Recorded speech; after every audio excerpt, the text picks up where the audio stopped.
नमस्कार, hello doctor में आपका स्वागत है। मैं हूं आपके साथ शैली शर्मा। इस कार्यक्रम के माध्यम से हम आपकी सेहत से जुड़े सवालों के जवाब हमारे एक्सपर्ट से दिलवाते हैं। इसी कड़ी में एक बार फिर हम हाजिर हैं हमारी आज के एक्सपर्ट के साथ। डॉक्टर स्वाति श्रीवास्तव, MD, वरिष्ठ प्रोफेसर और unit head SMS medical college Jaipur में हैं। आप FACP USA, फेस USA, मधुमेह प्रबंधन में फेलो CMC वेलोर, एंडोक्राइन तकनीक और अनुप्रयोग में प्रशिक्षित है। आप पूर्व राष्ट्रीय अध्यक्ष भी रही है मेडिकल छात्र समिति की। आप पहली महिला गवर्नर है American college of physician Indian chapter की। आपको लगभग 30 वर्षों का अनुभव है। आपके कई राष्ट्रीय और अंतर्राष्ट्रीय रिसर्च पेपर्स भी प्रकाशित हुए हैं। आपका बहुत बहुत स्वागत है मैम हमारे कार्यक्रम में। Thank you. बढ़ते हैं सवालों की तरफ। पहला प्रश्न है, मानसून ऋतु में क्या क्या सावधानियां रखनी चाहिए ताकि व्यक्ति बीमार ना पड़े? पंकज तिवारी ने प्रश्न पूछा है। जी, ये बहुत ही इम्पोर्टेंट सवाल है क्योंकि अभी वर्षा ऋतु चल रही है और हम देखते हैं कि वर्षा ऋतु में इन जनरल थोड़ी सी बीमारियां ज़्यादा हो जाती हैं। क्या होता है कि टेम्परेचर चेंज होता है। वर्षा ऋतु के पहले गर्मी होती है जो कि काफ़ी तेज़ गर्मी और हीट वगैरह का प्रकोप रहता है। उसके बाद सडनली टेम्परेचर चेंज होता है। जब मानसून में टेम्परेचर कभी बढ़ता है कभी घटता है और उसके अलावा ये फ्लक्चुएशन जो होता है इससे बैक्टीरिया को और वायरसेस को पनपने में काफ़ी आसानी होती है और वो ज़्यादा पनपते हैं। इसके साथ ह्यूमिडिटी होती है यानी कि हवा में नमी रहती है।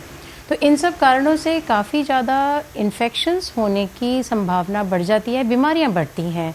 कई सारे मच्छर वगैरह भी ज़्यादा पनपने लगते हैं, पैदा हो जाते हैं। उनके लिए ये जो पानी का भराव है ये बहुत ज़्यादा उनके लिए ईजी हो जाता है कि वो ग्रो करें वहाँ पे। तो ऐसे में सावधानी बहुत ही ज़रूरी है। सावधानियाँ जैसे हम कहते हैं तो इन जनरल जैसे हमें अपना हाइजीन की सावधानी काफ़ी रखनी चाहिए कि मानसून ऋतु में क्योंकि इन्फेक्शंस बहुत होते हैं तो एक तो हमें हैंड वॉशिंग, हाथ एकदम साफ़ रखना है। जैसे हम कहीं जाते हैं, कुछ चीज़ के हाथ लगाते हैं, टच करते हैं तो उसमें इन्फेक्शंस हमारे साथ आ सकते हैं।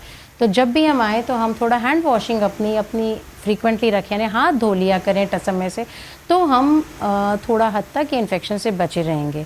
चेहरे पे ज़्यादा हाथ लगाना करना, आँखों पे, नाक पे, मुंह में, क्योंकि ये नहीं करना चाहिए क्योंकि ये वो जगह हैं जहाँ से सारे के सारे कीटाणु जो है हमारे सिस्टम में, हमारे बॉडी में प्रवेश करते हैं।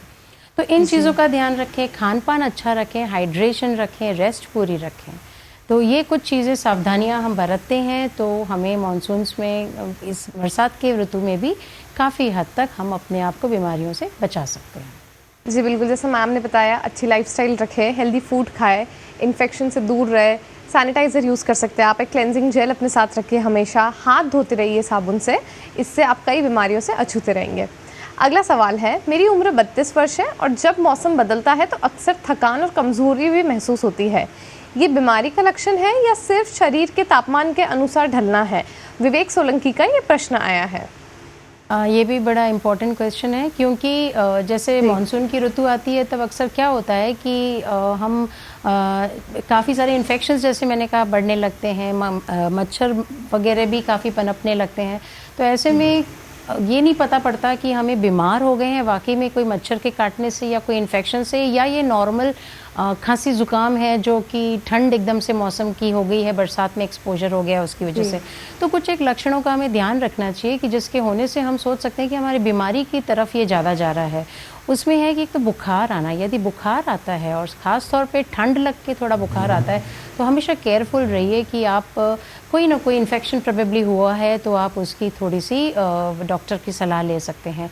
दूसरा, यदि आपको बहुत अधिक तकलीफ़ है, एक तो होता है कि सिंपल छींकें हो रही हैं, सिंपल गला ख़राब है, थोड़ा सा ज़ुकाम आ रहा है, लेकिन यदि अधिक होता है तो वो एलर्जी भी हो या कोई भी और चीज़ें हो, हमें डॉक्टर की सलाह लेनी चाहिए। तो यदि बुखार है, ठंड तेज़ लग रही है, बदन दर्द हो रहा है बहुत ज़्यादा, सर दर्द हो रहा है, वीकनेस लग रही है बॉडी में, ये लक्षण आते हैं तो ये इन्फेक्शंस होने की, बीमारी के होने की ज़्यादा प्रतीत करते हैं।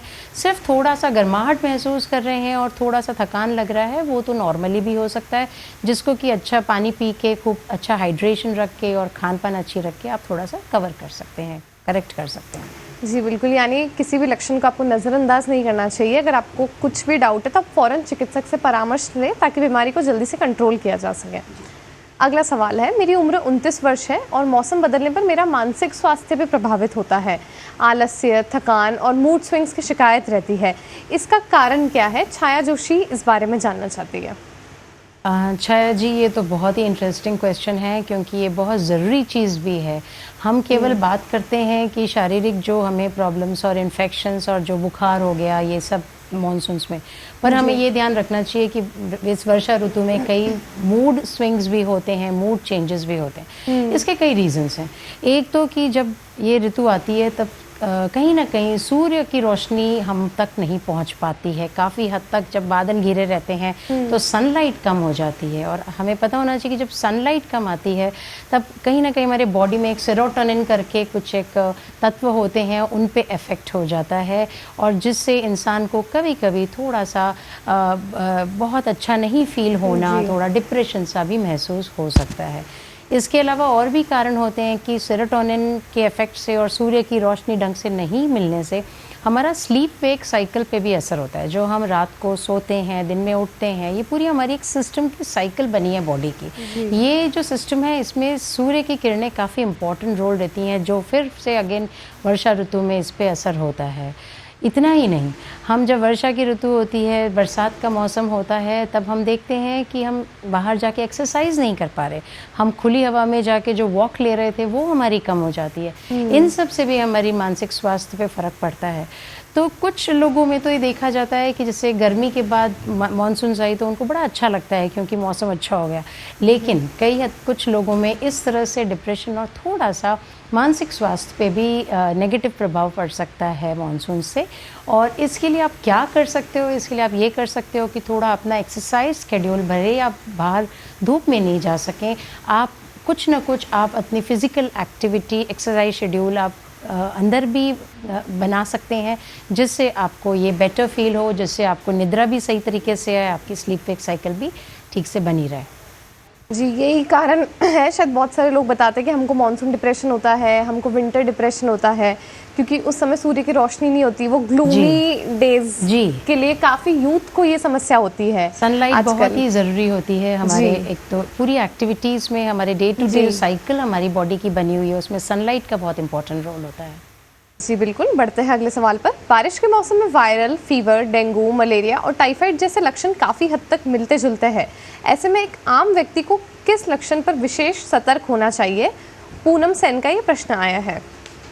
ये भी इम्पोर्टेंट है क्योंकि जैसे ही बरसात की ऋतु आती है तो पानी हर जगह इकट्ठा होने लगता है, और पानी जहाँ भी स्टैग्नेट करता है, जहाँ पानी स्थिर रह जाता है, वहाँ पे बहुत ही जल्दी मच्छरों के अंडे पड़ जाते हैं और मच्छर उसमें से पैदा होने लगते हैं, जिससे कि मच्छरों से जनित जो बीमारियां हैं जैसे कि मलेरिया है, डेंगू है, चिकनगुनिया है, ये सब कुछ एक बीमारी, स्क्रब टाइफस भी आजकल होने लगा है। तो ये सब चीज़ें जो हैं, ये सब स्क्रब टाइफस माइट से होता है, और जो हम डेंगू और चिकनगुनिया की बात करते हैं ये एडिस मच्छर से होता है, और मलेरिया हम जानते ही हैं कि एनोफिलस मच्छर से होता है। तो मच्छरों की जनित काफ़ी सारी बीमारियां बढ़ने लगती हैं। इनमें ज़्यादातर बुखार आना, ठंड लग के बुखार आना, हाथ पैरों में बहुत ज़्यादा दर्द होना, हेडेक होना, चिकनगुनिया होता है तो जोड़ों में दर्द होता है, डेंगू है तो कभी कभी कहीं से ब्लीडिंग भी हो सकती है, जैसे नाक से, मुंह से, मोशंस में ब्लीडिंग के भी एविडेंस हो सकते हैं। टाइफॉइड और इस तरह की पेट की जो इन्फेक्शंस होते हैं, टाइफॉइड एक ऐसे बैक्टीरिया है जो खान पान से मिलता है, कंटामिनेटेड वाटर से। अगर पानी में इन्फेक्शन हो गया है तो वो टाइफॉइड की बीमारी कर सकता है, तो पानी या खाने के जरिए आ सकता है। तो इसमें भी बुखार आना, हाथ पैरों में दर्द होना, वॉमिटिंग, बॉडी एक, सिवियर काफ़ी लक्षण होते हैं, जिससे कि ज़्यादातर हमें पता पड़ ही जाता है कि हम बीमार हैं, और हमें फिर डॉक्टर की सलाह लेनी चाहिए, और टेस्ट से इनका बड़ा आसानी से कंफर्मेशन हो जाता है और ट्रीटमेंट हो जाता है। जी बिल्कुल, आपने काफ़ी अच्छी जानकारी दी। इन लक्षणों को आप बिल्कुल भी नज़रअंदाज मत करें। और मैम, कई बार ऐसा होता है, हम देखते हैं कि कई लोगों को इचिंग की प्रॉब्लम हो जाती है। मॉनसून में काफ़ी ज़्यादा आँखों में खुजली आना, स्किन पे बहुत ज़्यादा इचिंग होना, तो क्या वो भी मॉनसून का ही साइड इफ़ेक्ट है या इस मौसम में क्या इसका कारण होता है? ये भी बहुत इम्पॉर्टेंट चीज़ है क्योंकि हमने मच्छरों की बात करी, बैक्टीरिया की, वायरसेस, इवन फ्लू, इन्फ्लुएंजा वगैरह होते हैं, लेकिन जो आप इचिंग की बात कर रहे हैं हम, ये सब के ये जो बैक्टीरिया वायरसेस के अलावा एक तीसरा बहुत इंपॉर्टेंट कीटाणु होता है, वो होता है फंगस। और फंगल जो हम मोल्ड्स बोलते हैं, ये हम सब जानते हैं कि वर्षा ऋतु में ये मोल्ड्स काफ़ी हद तक, जहाँ नमी है, जहाँ पे ड्राई नहीं हो रहा है, सूखा नहीं हो रहा है, वहाँ पे ये मोल्ड्स जमा हो जाते हैं, फंगस पैदा हो जाती है। और ये जो फंगस पैदा होती है, इसके इतने बारीक कण होते हैं जो हमें दिखते नहीं हैं, और इनके एक्सपोजर से जिनको टेंडेंसी है एलर्जी की, और अदरवाइज भी जिसको नहीं भी है, उनको कई बार एलर्जीज हो जाती हैं। तो एलर्जीज इन जनरल फंगल इससे काफ़ी हो जाती हैं। स्किन में भी कई लोगों को खुजली होना और स्किन में जो फंगल इन्फेक्शंस हो जाते हैं, ये भी कई बार हो जाते हैं। और अन्य चीज़ें जैसे इन जनरल भी कई बार देखा गया है कि आँखों में खुजली होना, लाल होना, आँखों में पानी ज़्यादा आना, नाक में ऐसे भी ज़ुकाम, खांसी, ये सब होती रहती है। तो ये इन जनरल एलर्जीज़ भी बढ़ जाती हैं इन स्पोर्ट्स की वजह से। तो इनका भी थोड़ा ध्यान रखना चाहिए, और ऐसे कोई जगह है जहाँ नमी बनी हुई है, मोल्ड्स है, तो उसको कोशिश रहे कि वो क्लीन हो जाए, और अपना आसपास का एनवायरनमेंट हमें बहुत क्लीन रखना ज़रूरी रहता है। हम जहाँ रह रहे हैं पूरा एनवायरनमेंट साफ़ सुथरा हो, वहाँ के फंगस, मोल्ड जैसे सब नहीं बने हों, वो हमें काफ़ी हद तक हेल्प करता है। जी बिल्कुल, हमारे अगले सवाल में फंगल इन्फेक्शन की ही बात की गई है। बारिश के मौसम में मेरे पैर की उंगलियों के बीच फंगल इन्फेक्शन हो जाता है, क्या ये सिर्फ नमी की वजह से है या कुछ और कारण हो सकता है? शारदा सिंह का ये प्रश्न आया है। बिल्कुल सही बात की है आपने शारदा जी, क्योंकि ये जब नमी होती है तब फंगस को उगने का बहुत ही अच्छा एनवायरनमेंट जगह मिलती है उनको, जो उगने की, उनको ग्रो करने की, उनको बढ़त की ये बेस्ट सिचुएशन होती है, जो हालात होते हैं, तो उसमें ये ग्रो कर सकते हैं। तो यदि उंगलियों के बीच में आपके खुजली वगैरह होती है, तो ये इन्फेक्शंस होते हैं, सिर्फ फंगस ही नहीं होते हैं, दूसरे भी कुछ एक इन्फेक्शंस होते हैं जिससे हम स्केबीज़ वगैरह कहते हैं। तो ऐसे में यदि होता है तो आपको एक चर्म रोग विशेषज्ञ को दिखा कि एक बार उसका क्या है वो पता करके उस हिसाब से उसका यदि आप ट्रीटमेंट लेंगे तो वो करेक्ट हो जाएगा, वो ठीक हो जाएगा। जी बिल्कुल मैम, इस मौसम में हमें किसी खास फैब्रिक का भी ध्यान रखना चाहिए कपड़ों का चयन करते वक्त, क्योंकि अक्सर ऐसा होता है कि कुछ फैब्रिक्स जो होते हैं अगर आप उसको सही से ना पहनो तो वो भी आपकी स्किन को नुकसान देते हैं। बिल्कुल, ये भी बहुत इम्पोर्टेंट है, क्योंकि बरसात के मौसम में और इस मौसम में जो नमी होती है, एक ह्यूमिडिटी बहुत होती है।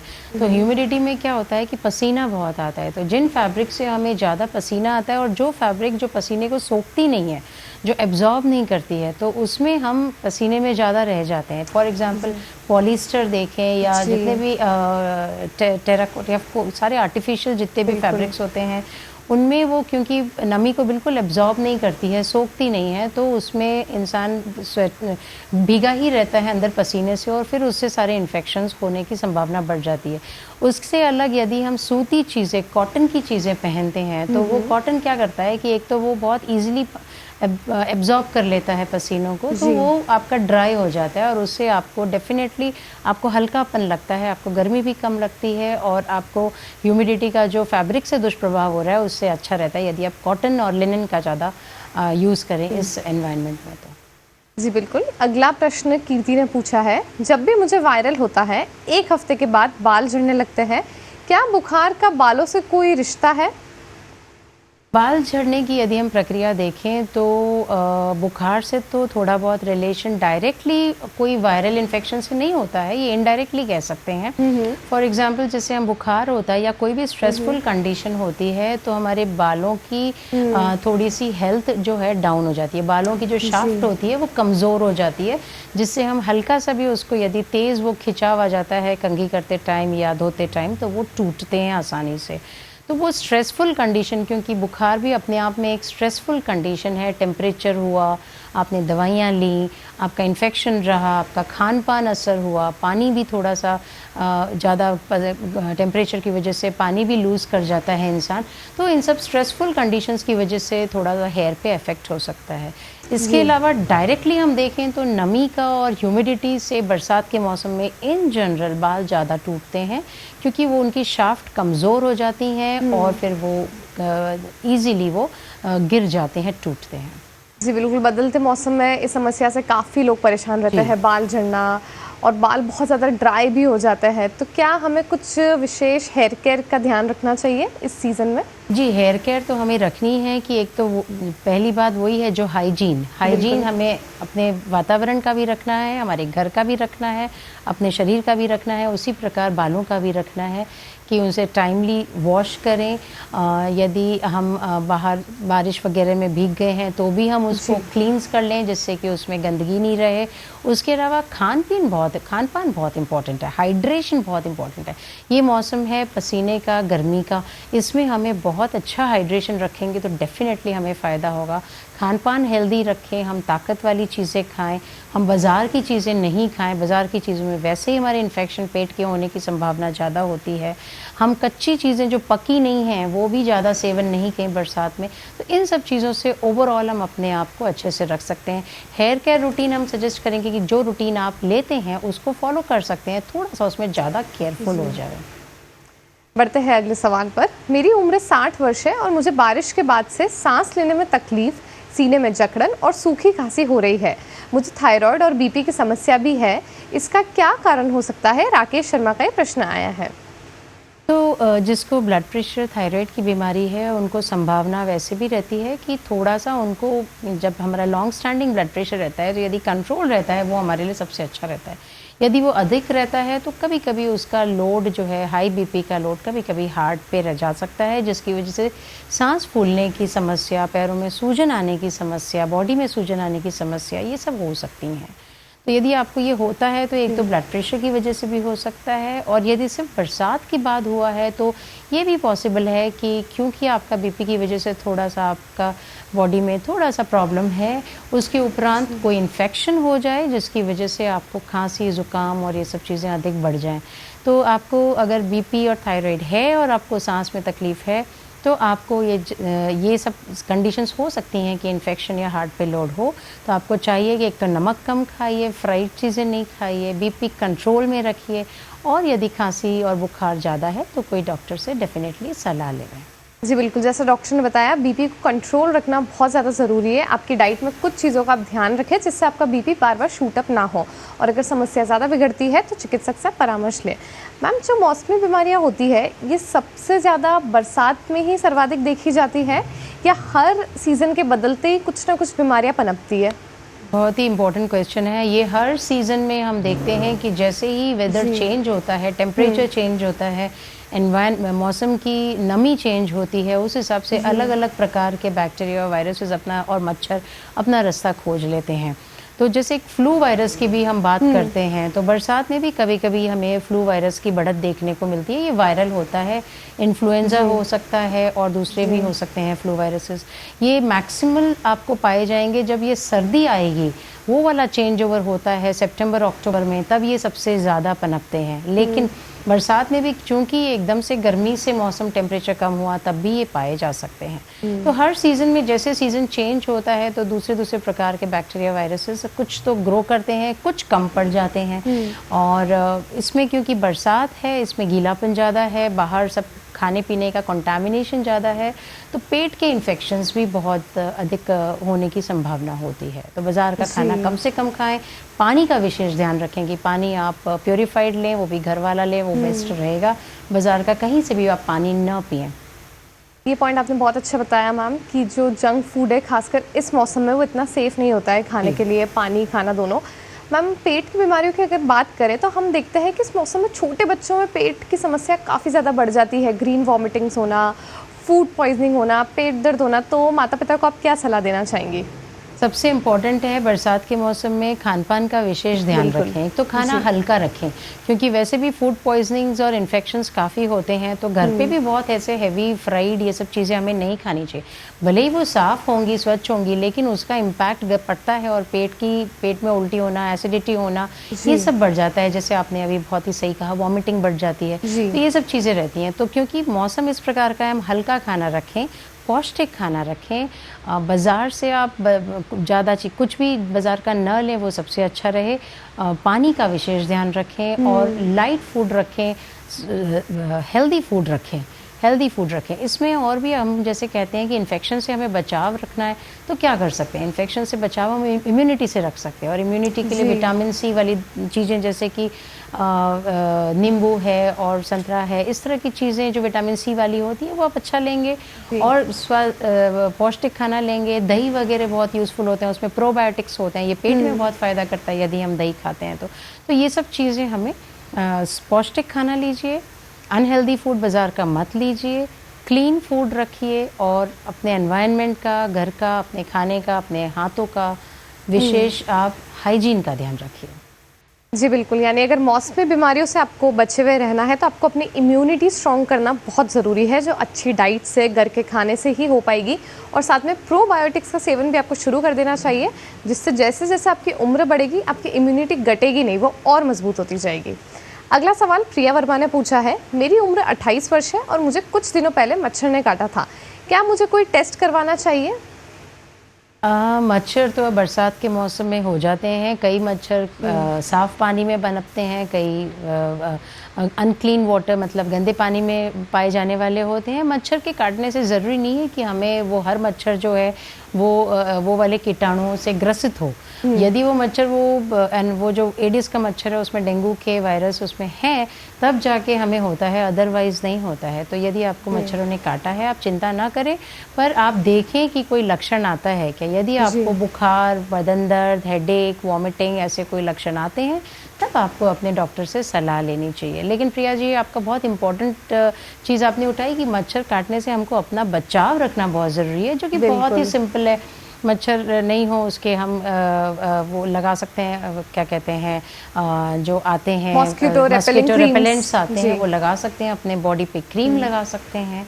बाहर अननेसेसरीली नहीं जाएं, हम ऐसी जगह में बैठें जहाँ पे फ्लाई प्रूफिंग है, या इस तरह से अपना बचाव रखना बड़ा आसान है, वो आप कर सकते हैं। जी, तो मैम जैसे अगर किसी को मच्छर काटता भी है तो अगर कोई बीमारी होती है उसके लक्षण तुरंत दिखाई देते हैं या हमें कुछ समय का इंतजार करना चाहिए, मतलब कितने समय में लक्षण उभर के आते हैं? ये इंक्यूबेशन पीरियड होता है, जब मच्छर हमारे बॉडी में कोई कीटाणु, जब उनके मच्छर के अंदर जो पैरासाइट है ना, वो हमारे वो जैसे फॉर एग्जांपल मलेरिया की बात करें तो मलेरिया के जो कीटाणु मच्छर के अंदर हैं वो हमारे में इंजेक्ट करेगा। उसके बाद कुछ दिन के बाद वो हम उसे कहते हैं इंक्यूबेशन पीरियड, वो ज़्यादातर 10 से 14 दिन का होता है जब मलेरिया की बात करते हैं। तो ऐसे सब बीमारियों का अपना अपना अलग अलग इंक्यूबेशन पीरियड होता है। तो आमतौर पे अगर आपको देखना है तो 7 से 14 दिन में आपको यदि कुछ है ऐसा तो लक्षण आ जाते हैं, और यदि नहीं होता है तो इसका मतलब वो ऐसा ही नॉर्मल बाइट था, उसके आप बस बाइट से बचिए।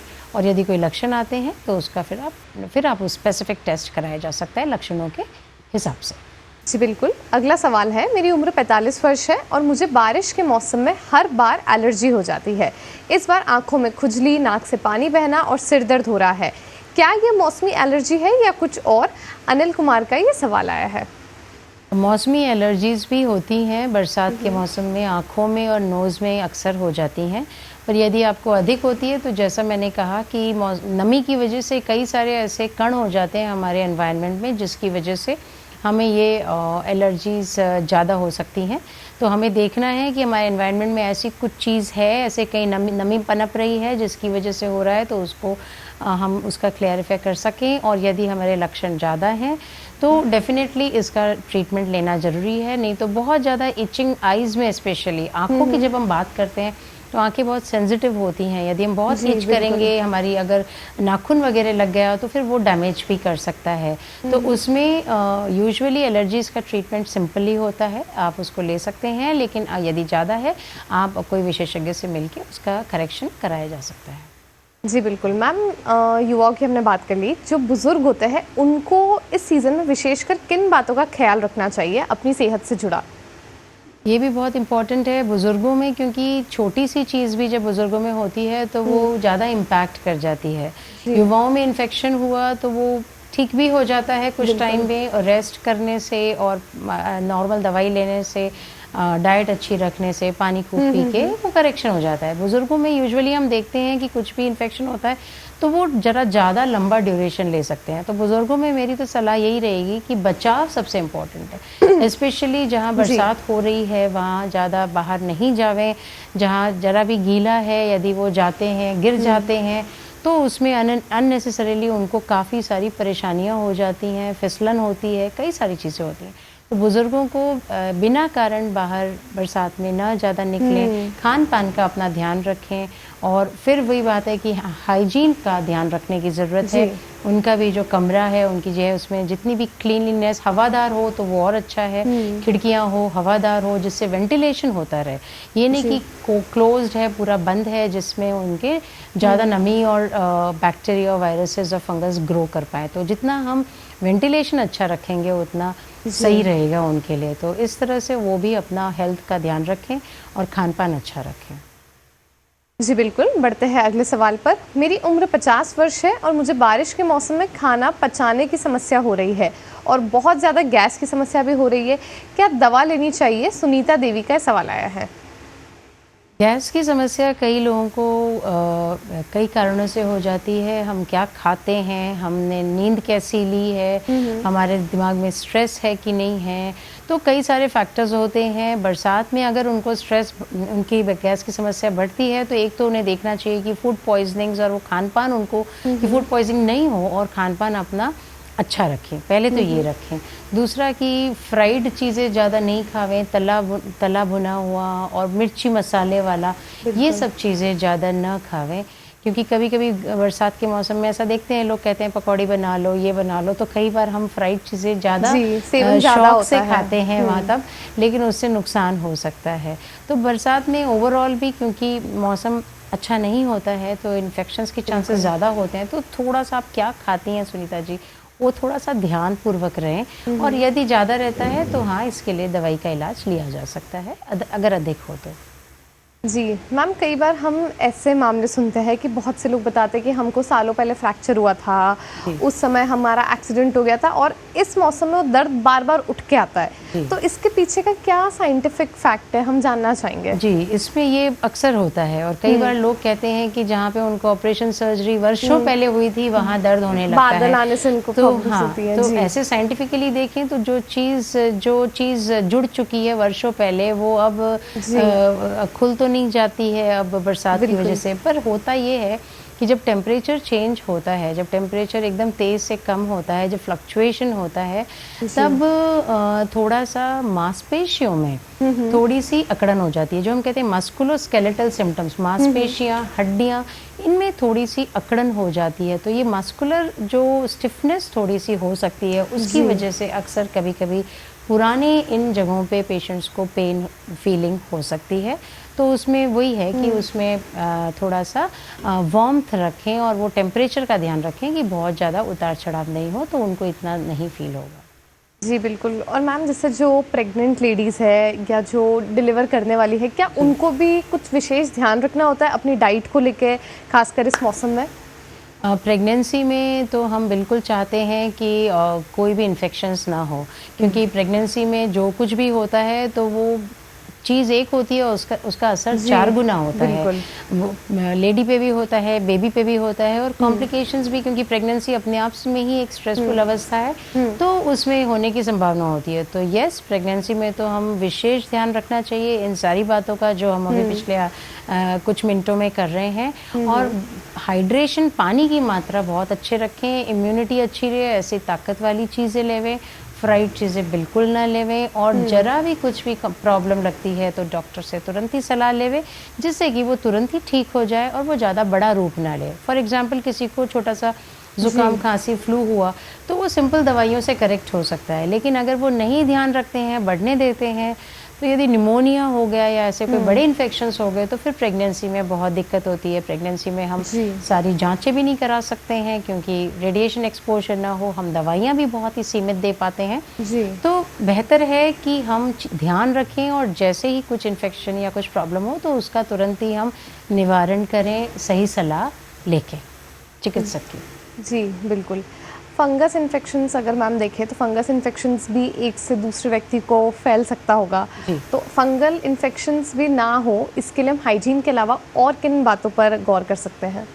तो हाइजीन के साथ साथ बहुत ज़रूरी है, फंगल इन्फेक्शंस हम यूजुअली नेल्स से इच कर देते हैं। अच्छा। तो नेल्स में भी थोड़ा नेल का केयर रखें कि नेल्स अच्छे कट करके क्लीन रखें। इसीलिए हैंड वॉशिंग जो कहते हैं, हाथ धोना, ये एक बहुत ही अच्छी आदत है कि हम कहीं बाहर से आए तो हम हाथ धो लेवे, हम इधर उधर अननेसेसरी टच नहीं करें। दूसरा व्यक्ति है उसको हम डायरेक्टली उनके अगर जहाँ पे उनको फंगल इन्फेक्शन हो रहा है वहाँ टच कर रहे हैं, हमारे नेल्स टच कर रहे हैं, फिर उसी से हम अपने स्किन पे अपने फेस पे टच कर रहे हैं, तो वो फैलने की संभावना रहती है। दूसरे भी इन्फेक्शंस फैल सकते हैं, फ्लू और ये सब, फ्लू भी इस तरह से फैलता है। तो हम बाहर जाते हैं, कई चीज़ों को हम हाथ लगाते हैं, घर आके जरूर से हाथ धो लेवे, फिर ही हम फेस को भी ज़्यादा टच नहीं करें, अपनी बॉडी को अननेसेसरी टच नहीं करें। तो हाइजीन का ध्यान रखें, नेल्स एकदम कट करके शॉर्ट रखें और उसको क्लीन रखें, और अपने क्लीनलीनेस की, नहाना धोना टाइम से, अपने आप को ड्राई रखना, ड्राई कपड़े पहनना, गीले कपड़े नहीं, गीले में बैठे रहे, हम भीग के आए और गीले में बैठे रहे, उससे फंगल इन्फेक्शंस का स्किन पे ग्रो होने की संभावना बढ़ जाती है। गीले कपड़ों से हमारा टेम्परेचर भी हमारा इस तरह से रहता है कि हमें ज़ुकाम खांसी भी बढ़ने की संभावना रहती है। तो इन चीज़ों का हमें चेंज करना है, हमें dry fresh clothes, clean clothes में ये सब चीज़ों का ध्यान रखने की, हाइजीन की ध्यान रखने की बहुत ज़रूरत है। जी, ये पॉइंट मैम आपने बहुत अच्छा बताया। आपको नेल्स अपने समय पर काटने चाहिए। कई बार ऐसा होता है आपके नाखूनों में भी कुछ ना कुछ इन्फेक्शन होता है, जिस कारण आपके शरीर में फंगल इन्फेक्शन होने के चांसेस बढ़ जाते हैं। तो इन बातों का आप ध्यान रखिए, अच्छा खाइए, हाइजीन रखिए, मौसमी बीमारियों से आपकी दूरी बनी रहेगी। आपका बहुत बहुत शुक्रिया मैम हमारे साथ जुड़ने के लिए। हमें पूरी उम्मीद है आपकी बताई गई टिप्स हमारे दर्शकों के लिए कारगर साबित होगी। मिलते हैं हेलो डॉक्टर के अगले एपिसोड के लिए, तब तक के लिए धन्यवाद।